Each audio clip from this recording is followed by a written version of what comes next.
Hello everyone, এটা ছিল last day of Durga পূজার মিনি ব্লগ। অবশেষ পুজো শেষ, আবারও সেই দিন গোনা শুরু, 365 দিনের অপেক্ষা শুরু। মা চলে যাবে রাত পোহালে, মায়ের বিসর্জন, অনেক মন খারাপ, অনেক কিছু নিয়ে। যাই হোক, আজকে আমরা ঠাকুর দেখতে বেরিয়েছিলাম। যেহেতু একাদশী ছিল, আমাদের বাতকুল্লাতে একাদশী পর্যন্ত ঠাকুর থাকে।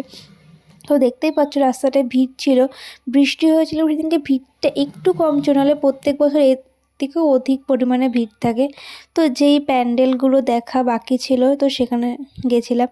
এই প্যান্ডেলটা খুব সুন্দর করেছিল, এটা করেছিল বাঁশ দিয়ে। তো ওখান থেকে মাকে দর্শন করে চলে আসলাম অন্য একটা প্যান্ডেলে। এখানকার মাটা প্রত্যেকবার ডাকের শ্বাস দেওয়া হয়। আমি জানি না যে ডাকের শ্বাস বলে না ঢাকের শ্বাস বলে, তো কিছু যদি ভুল বলে থাকি তো তোমরা ক্ষমা করে দিও। তো ওখানে মাকে দর্শন করে আমরা এদিকে চলে আসলাম মেলার ভিতরে। আমাদের বাতকুল্লার গাংনী মাঠে প্রত্যেক বছরই মেলা বসে, বিভিন্ন রকম রাইডও আসে। তো তারপর এখান থেকে আমরা পুতুল জিনিসপত্র দেখছিলাম। এই নাগরদোল্লায় আমি জীবনেও উঠবো না, দেখলে আমার ভয় লাগে। তো যাই হোক, তারপরে চারপাশটা ঘুরে দেখছিলাম। ব্যাগের দোকান, প্রত্যেক বছরের তুলনায় এবছরের দোকানটা একটু কম বসেছিল।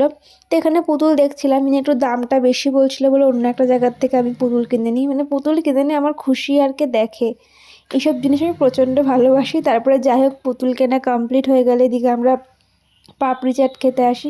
তো আমার বান্ধবী বলছিল একটু হাই করে দে, তো আমরা একটা প্লেট পাপড়ি চাট নিয়েছিলাম। তো এখানে পাপড়ি চাট খাওয়া শুরু করে দিই। পাপড়ি চাটটা খেতে বেশ ভালোই ছিল। এই যে আমার বান্ধবী, ও পাপড়ি চাটকে শো করছিল। তারপরে যাই হোক, এখান থেকে পাপড়ি চাট খাওয়া হয়ে গেলে আমরা চলে যাই মোমোর দোকানে। ওখান থেকে আমরা মোমো খেতে লাগি। এখানেও আমরা একটা প্লেট থেকে দুজনে কামড়াকামড়ি করে খাচ্ছিলাম। যাই হোক, এই করতে করতে বাড়ির পথে রওনা দিই। এই আজকের দিনটা এত আলো, লোকজন, দিন রাত পোহালেই সব অন্ধকার। তো আজকের ভিডিওটা তোমার যদি ভালো লেগে থাকে তাহলে অবশ্যই like, comment, share and subscribe করতে ভুলো না। দেখা হবে আবার কোনো নেক্সট মিনি ব্লগে।